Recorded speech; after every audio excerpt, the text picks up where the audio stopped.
ഇന്ന് ഇതാണ്ട് കടയിൽ വന്നിട്ട് ഏത്തക്കാപ്പം ഇടുക കേട്ടോ. ഇന്ന് വലിയ തിരക്കൊന്നും ഇല്ലാത്ത ദിവസം, അതുകൊണ്ട് കുറച്ച് ഏത്തക്കാപ്പം ഇട്ട് പിന്നെ കുറച്ച് ഉള്ളിവടയും കൂടി ഇടാമെന്ന് ഓർത്ത് കേട്ടോ.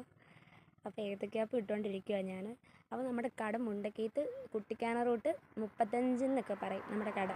അപ്പോൾ ഇതിൽ കൂടെ വരുന്നവരൊക്കെ നമ്മുടെ കടയിൽ കയറണം കേട്ടോ. ഇപ്പം നമ്മുടെ കടയിൽ പൈനാപ്പിൾ, ചായക്കടി, സോഡ നാരങ്ങ വെള്ളം, പിന്നെ പൈനാപ്പിൾ ജ്യൂസ്, ഇത്രയൊക്കെയാണ് ഉള്ളത്.